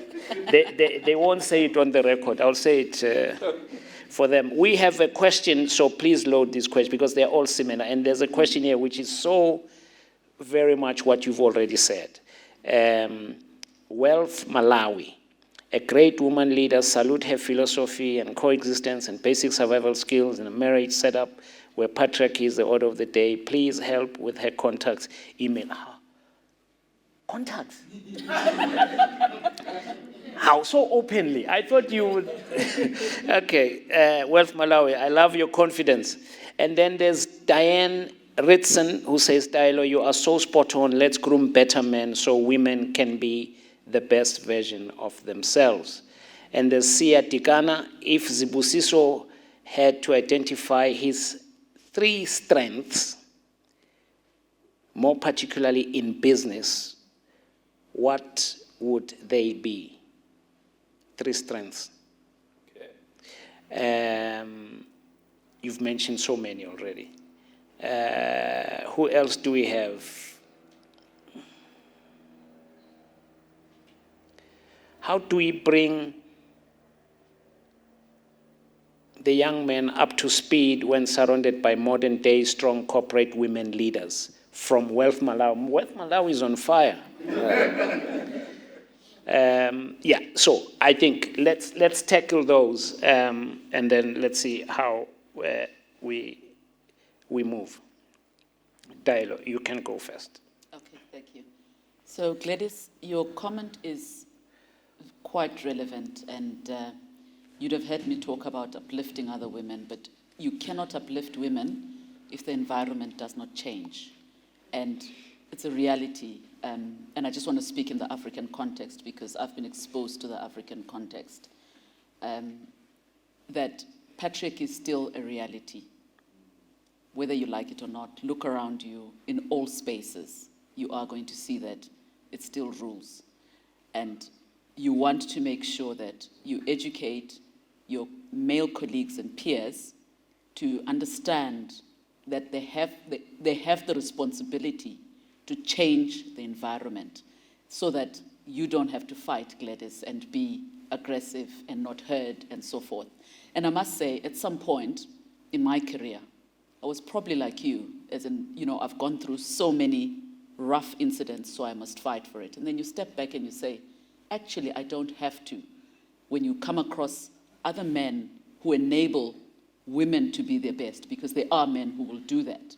And then you learn from that, and you're like, you know what, I actually have a moral responsibility to make sure that all the men that are around me, the men in my leadership team, recognize that they have a moral duty to ensure that the organization is safe enough for women to to thrive, and that we can groom young leaders from that. So you are right.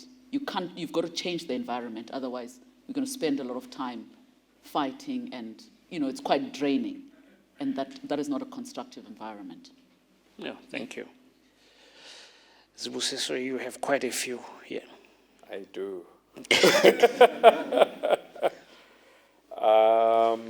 Maybe to start with the gentleman at the back about overexerting yourself on an idea. Recently I've this year decided to do quite a lot of work in the gym, right? And there's certain I can see. Well, when I'm 60, I want to look like Idris Elba. When I'm 60. So, and gym is teaching me certain lessons that the only way you're going to gain is by pushing hard, right? And so, but you have to push hard within what you can handle. That's the thing. You can't just put in 100 kgs and think, yeah, I'm going to do this, right? And it's the very same principle, right, in ideas. You have to understand what you can handle as a person, but don't be comfortable, right, by being laid back and comfort zone, right? So push as hard as you can handle within that point in time. And with time, push harder and harder and harder and harder at the idea. And that's why personally I don't like the word overexerting yourself, right? I like the word push as much as you can handle at that point in time on your idea. And to the gentleman, Pat, I think he asked such a relevant question, and I've been where he is. This is how I got through it, Pat. I know your name, and I know what you do, and you also have a great initiative where you are busy with awards for youth-owned brands, right? I know that, but we have not had the pleasure of meeting. It's because there's a story behind you. Now, what people gravitate to is stories more than businesses. There's always a story. And at times, you look at brands such as, let's say, Drip today. What is the gravitation to a brand like Drip? It's the township story. It's someone coming from a township and doing great things, and he's selling shoes, and they've done a great job at it, right? And consumers are gravitating towards that story. Now, that's the power of stories.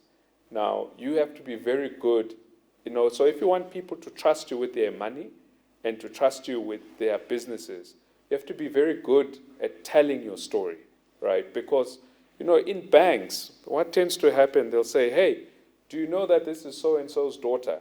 They will fund them 100 million right now without any collateral, nothing, just because they've got a surname, right? Now, there's a story behind that surname.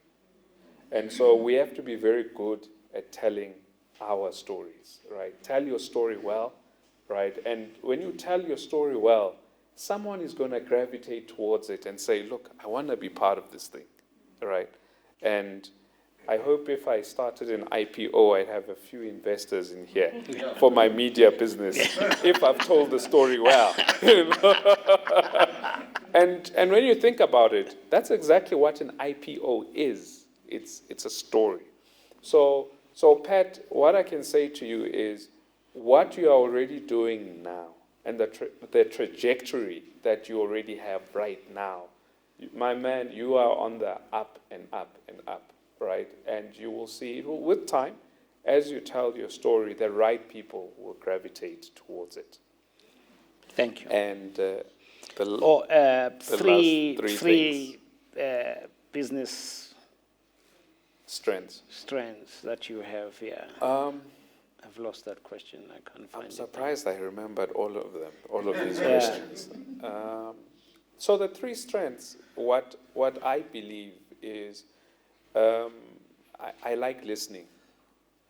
Because I was not formally trained in business, how I learned about business is actually listening, right? I listen, and I listen attentively.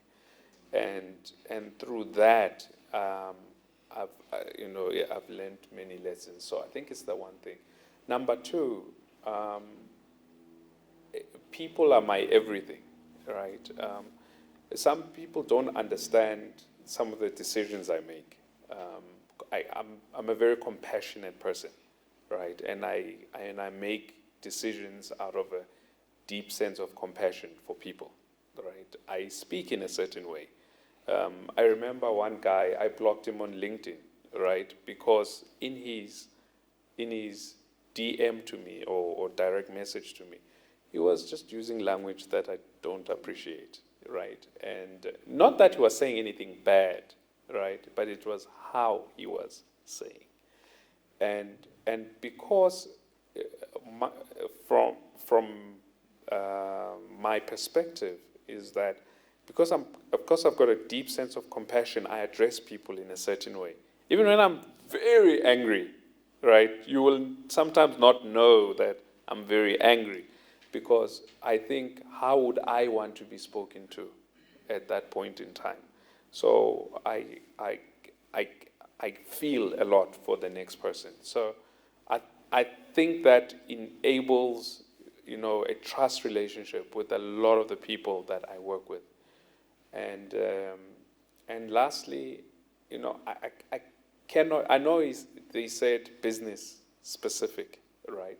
But I cannot not mention that, being in a position where you trust God in everything, it leaves feelings of anxiety. So if you tell me right now the company is burning, right? My answer is probably going to be, okay, let's back everything, let's get our backups and start another one tomorrow, right? I won't panic because I've got a deeper trust that everything is going to be okay, and for me, that's a strength because, I don't react emotionally, but I react in faith.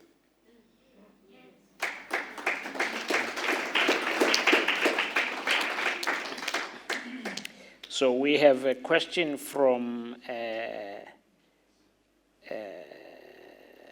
S. Nze. How do we ensure men are ready to accept women? Who wants to tackle that? I think that's yours. But I have another one, which I think that Samwell Ogbu in Lagos should take on. Is Samwell listening to me? Here's the question. It's from Stephen Munyamane. Yeah. I easily connect with people on a superficial level, but struggle to be personal and connect to people beyond that. Therefore, have not had much luck with being mentored. How do you break through? And Stephen is in Lesotho. So Stephen, thank you very much for that question. And Donald Samwell Ogbo is going to answer that for us. Samwell.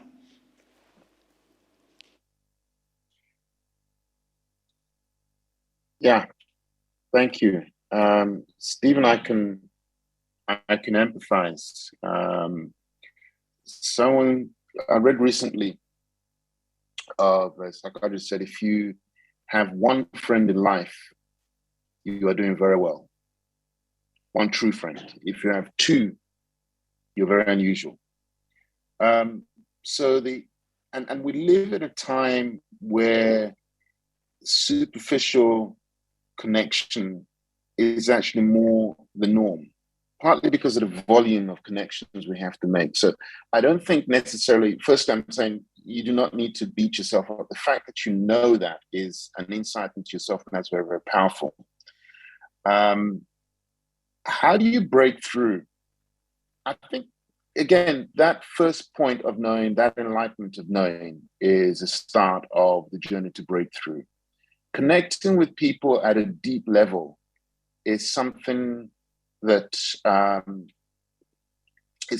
takes time, that takes trust, and that takes courage. So my advice, if for what it's worth, would be, you've done the first step to know yourself. The second step is to continue to reach out. You do have to have a degree of caution, because we live in a fallen world, and people will take advantage of vulnerability. But that should not mean you stop trying to open. You'll know the signs, you'll know the people who resonate with you, who share values with you. And in spending more time with those people, you will know whether the connection, the deep connection, can happen. But as I said, you've started on the right path. You have a sense of awareness of yourself. That is the first step for me. That's a major step. And you're honest enough to own that up to yourself. So remain courageous, and act with wisdom. But don't worry about connection, because it is something that you will know the time. Thank you. There's something I read and heard from you, Samwell, where you said, all you need to do is to commit yourself to excellence. If you are excellent in any field, you will succeed. I loved that so much.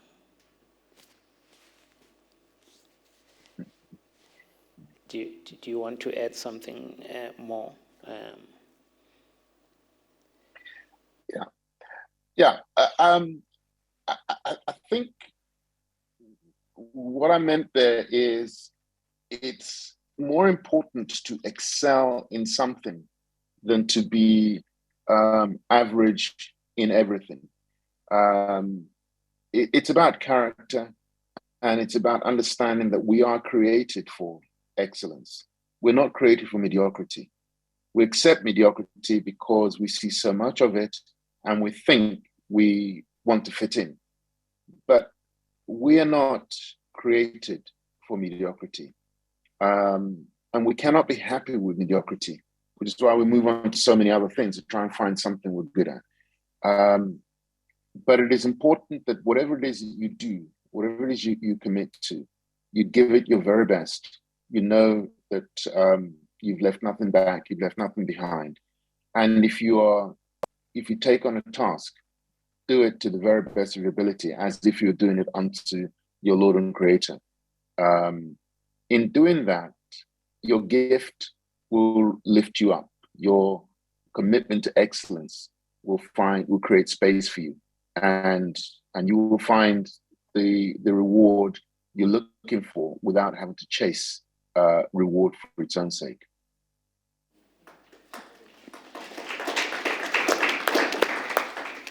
Okay, so you want to take up that one about how we can make men accept working with women.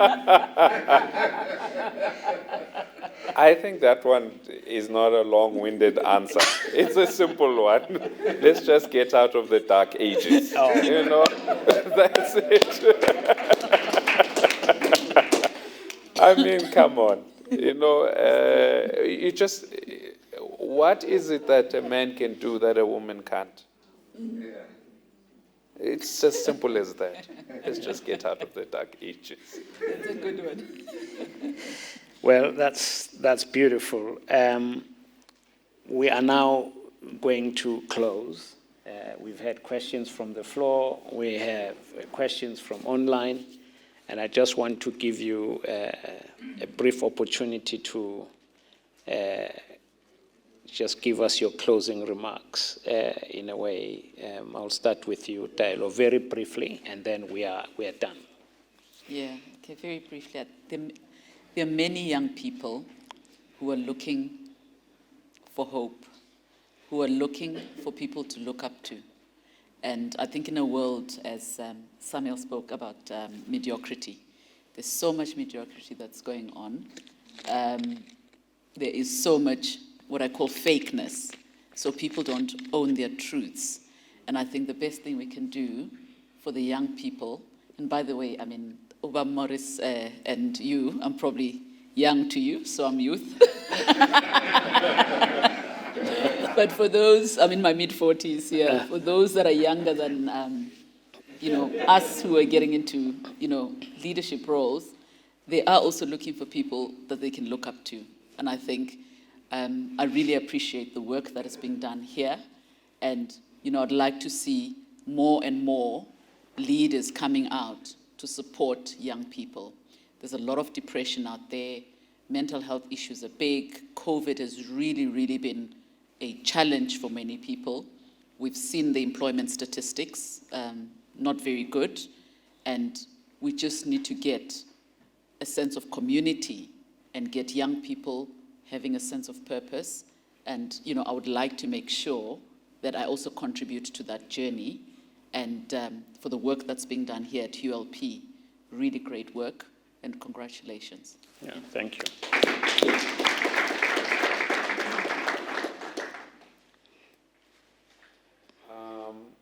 Firstly, I'd like to echo what you've just said, Dailo.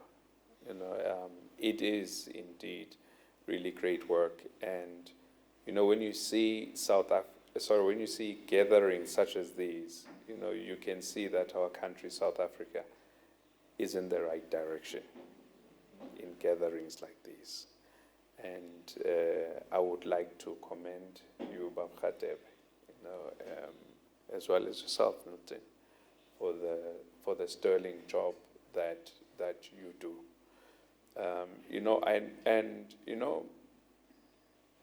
To do something is easy. To stay consistent at it, that is the difficult part, right? And the consistency, right, is truly producing many, many fruits. This auditorium is full. There's people online because you are consistent, and it's making a big difference. And maybe from me, as a last word, is firstly, there's a school I once visited a long time ago, and the school's motto, this school was in Lesotho, and it was Pihelo Ihlola Matat, which means that with persistence, you can defeat all problems. And that's what I am seeing today. And secondly, I'm going to say three things. Secondly, as Africans, we are so blessed. A lot of the time, you will find, like, I am Zibusiso, which means blessings. She is Dailo, which means the message is being sent to them, it's the instruction, And for me, being Zibusiso, I wake up in the morning and I realize that the only blessing I'm going to get is the one that I am. And every single day, wake up, if you are Sipho, and become a gift, to the next person. If you are Lerato, become love. My partner there is Mzam. Zahama, ngamalanga wonke. Yeah. If you're David, Davida. Yeah, boy. If you're Milton, Miltona. Yes.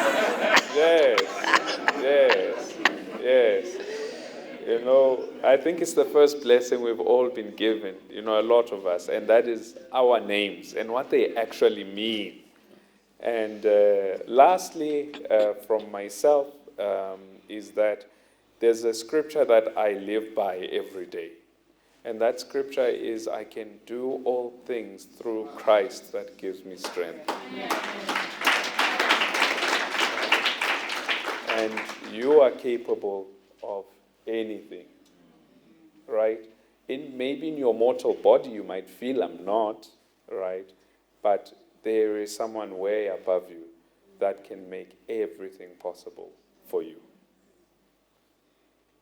Thank you so much. That was so beautiful.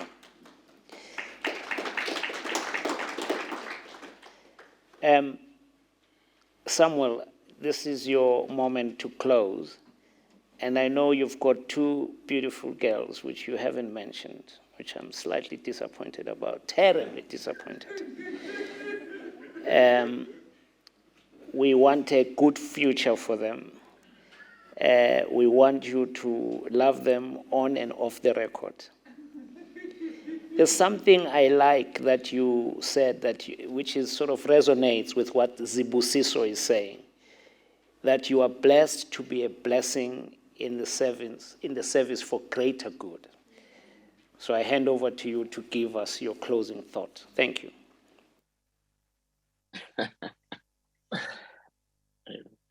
Thank you. My first closing thought is gratitude. I really feel so blessed to be part of this tonight and share a stage with two amazing people with amazing stories, and I hope we can stay in touch. So thank you for that, and thank you for connecting me with this wonderful work. My two daughters are a joy to me, along with their mother. And I was actually thinking to myself that perhaps your research wasn't as good as should be, because the most successful executive in this household is not me, it is my wife, who is my best friend, my role model for management, as it happens in many instances. And my family means the world to me. Now that I know that there are two young men being groomed to be excellent role models and excellent husband material in Dailo's household, I might bring my daughters back to Johannesburg at some stage. No, seriously. I have been blessed tonight, and I thank God that my steps were ordered to be here. It is my hope and my desire that I can continue to be a link between two nations that I believe are critical to the success of Africa as a continent, economically, and in many ways in terms of social justice. I know the challenges, and we watch with sometimes trepidation what has happened in South Africa, particularly over the last 10 or 12 years. But the dream is not over. The dream remains. Hope springs eternal. And we in Nigeria can learn an awful lot from what South Africa has been through. Nigeria in itself contributed a lot, and people don't know that story of what Nigeria contributed to South Africa in its dark days.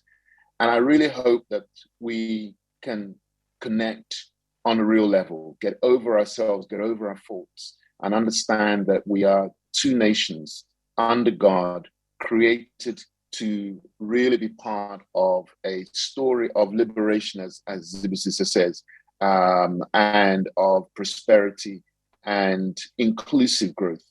And if I can contribute to that, I mentor two people in South Africa, and I'm going to take on a few more. And I mentor people here. If I can be part of that story through the work that you're doing, it'll be a privilege. So thank you for the opportunity. Thank you for hearing part of my story. And I look forward to following the unfolding story of the work you're doing, which I think is tremendous. Thank you very much. God bless you.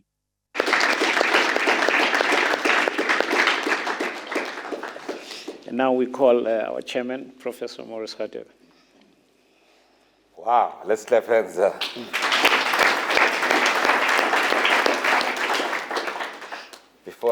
Before I start thanking people, I I made my own notes. ULP has been operating more than 10 years, and I'm a student of leadership. I study leadership, but it's amazing things that I always learn when I come here. That's the main reason I come. I've never missed ULP for more than 10 years. Maybe you haven't written these ones. The first message that I got, I just want my messages, resignation versus resilience. Wow, I got that from you, Dailo. And then I think Samwell, it says appearance, speech, and attitude. Those things matter. And I think Dailo said mentor. A mentor, that was the best definition I've heard. I mean, we run a national mentorship movement. But he said a mentor is a thinking partner. She said, I think. Did you get that? Yeah. And our well, let me call him young man. Met him in Fosterage. He was running a youth program called David's League. So now I can truly see that he is a David who's been killing a lot of Goliaths in his life. And we know the story of David. Thank God for you. You've killed so many Goliaths, and you've done an amazing job. And I think the message that you said, which stuck with me, was never be the smartest person in the room. Wow, especially when you're an entrepreneur. Surround yourself with people who are smarter than you in their field. Because once you become the smartest person you could possibly. And then that one knocked me off. That one, it says, be excellent in something. It's better than being an average in everything. So those are my lessons that I've learned today, and many more. And we've got a team here that will be cutting this story. Why don't you clap hands for Milton? Now, Milton, the research he does. Wow. Man. Baka kwenzenja. Hey man, mchana man. Le ama penalty le ya man. Na meki bukele mchana man. Aphela umthongo. Hey, no, ngimuzwe that other day, yazi le kama, yazi mo ilanguage selection manga sayijwayelanga yakuthusa. So the first time somebody called umuntu njaya ngathi ema. And on Friday last week he calls me, hey, njaya ke. I come to my wife, hey, looks good, this thing is true. I enjoy Hey, Sister El, no, we thank God for you, man. Yeah, the passion you have. You've got 2 boys, I've got 3 girls, huh? So Sam and I, but one is married already.